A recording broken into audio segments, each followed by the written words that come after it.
السلام علیکم ناظرین، نامور مسلمان حکمرانوں کی سیریز میں آج ذکر ہوگا احمد شاہ ابدالی کا۔ احمد شاہ درانی سلطنت کا پہلا شہنشاہ اور بانی تھا، اسی لیے اسے جدید افغانستان کی ریاست کا بانی کہا جاتا ہے۔ احمد شاہ درانی احمد شاہ ابدالی کے نام سے مشہور ہوا۔ ابدالی پشتونوں کا اہم قبیلہ ہے اور احمد شاہ اسی خاندان سے تعلق رکھتے تھے۔ انہوں نے اپنے دور حکومت میں توقعات سے بڑھ کر کامیابیاں حاصل کیں۔ کسی کو توقع نہ تھی کہ وہ اتنے کامیاب ہوں گے۔ احمد شاہ ابدالی نے تمام افغان قبیلوں کو آپس میں یکجا کیا اور ایک افغان ریاست کی بنیاد رکھی۔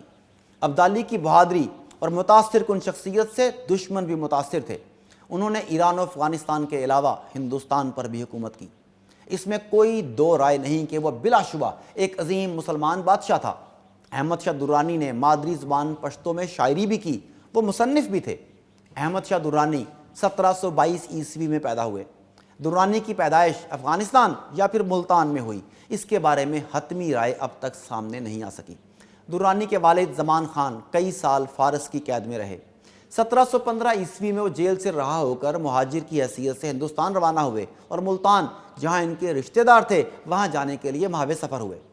دوسرے ذرائع کے مطابق ابدالی کی پیدائش 1722 میں ملتان میں ہوئی۔ ان کا نام احمد خان رکھا گیا۔ یاد رہے درانی اپنے والد کو بچپن میں کھو چکے تھے۔ درانی کا خاندان سدزوئی تھا، لیکن ان کی والدہ الکوزی قبیلے سے تھیں۔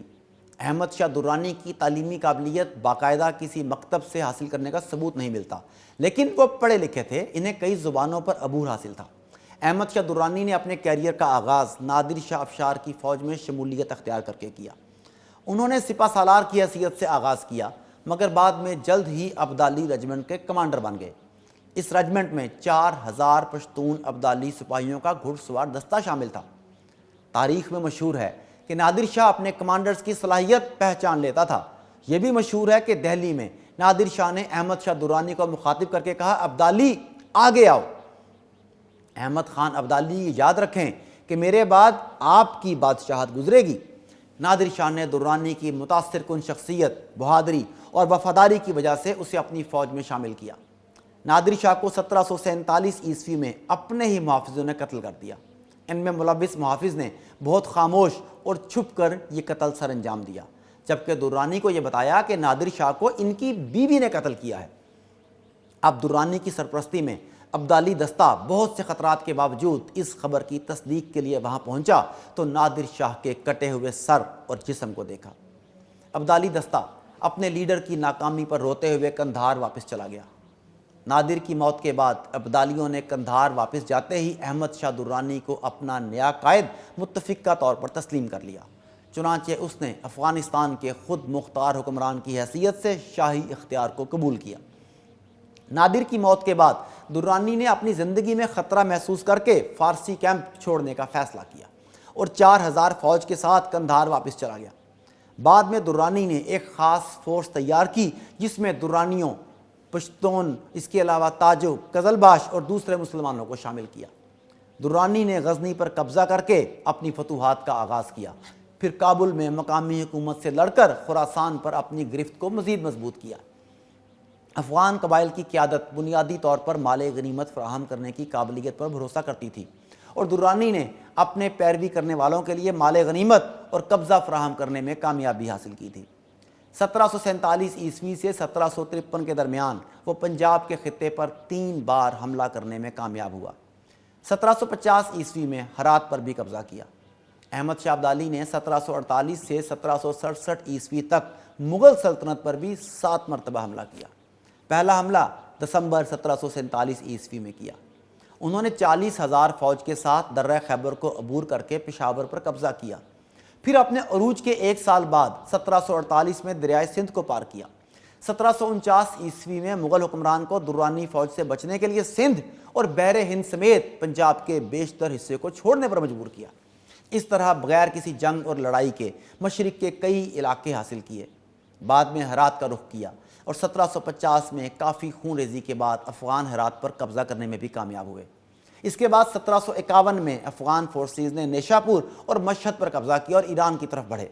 اس کے بعد درانی نے خراسان کی بحالی کی، جب مراٹھا سلطنت کا پیشوا بالاجی باجی راؤ تھا تب 1751 سے 1752 عیسوی میں مرہٹوں اور مغلوں کے درمیان احمدیہ معاہدہ طے پایا۔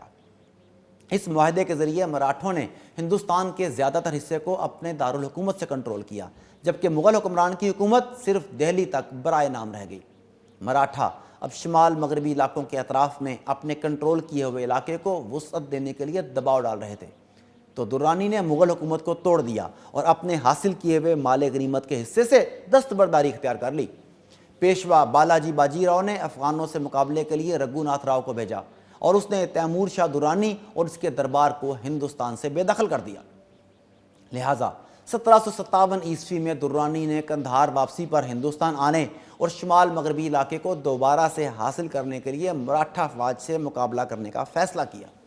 1759 عیسوی تک درانی اور اس کی فوج لاہور پہنچ کر مرہٹوں سے مقابلہ کرنے کے لیے تیار تھی۔ جنوری 1761 میں مراٹھا اور درانی کے درمیان پانی پت کی تیسری جنگ لڑی گئی، جس میں درانی کو فتح حاصل ہوئی۔ مراٹھوں پر درانی کی فتح نے بر صغیر کے خطے میں برطانوی پالیسی کو بہت متاثر کیا تھا۔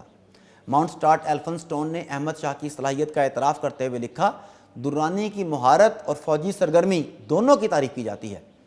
درانی کی جانشینی کا آغاز اس کے بیٹے تیمور شاہ درانی سے ہوا، جبکہ اختتام شجاع درانی کے ساتھ ہوا۔ یہ بات تاریخ میں ہمیشہ یاد رکھی جائے گی، درانی نے ہندوؤں اور مرہٹوں کو ناکوں چنے چبوائے تھے۔ مجموعی طور پر احمد شاہ درانی رحم دل اور خوش اخلاق انسان تھے۔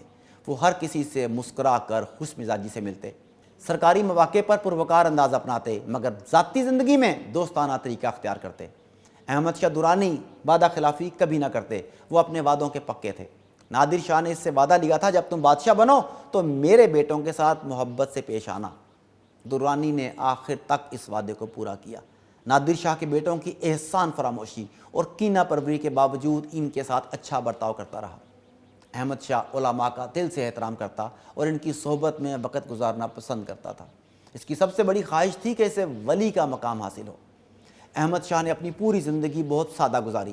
وہ خوراک بھی سادہ لیتے، ان کا لباس سادہ ہوتا، یہاں تک کہ ان میں اور ان کے وزراء میں کوئی فرق محسوس نہ ہوتا۔ ان کے سر پر ہر وقت ایک دستار بھی بندھی رہتی۔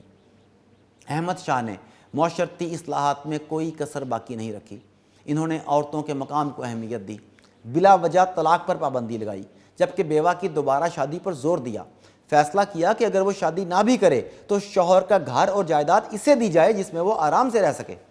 احمد شاہ سپہ سالار ہونے کی وجہ سے اپنی فوج پر زیادہ توجہ دیتے۔ انہوں نے بہت سارا مال غنیمت حاصل کیا، مگر وہ لالچی نہ تھے، اس لیے اس مال غنیمت کو ہمیشہ فوج میں تقسیم کیا۔ 16 اکتوبر 1772 عیسوی میں درانی کا قندھار میں انتقال ہوا۔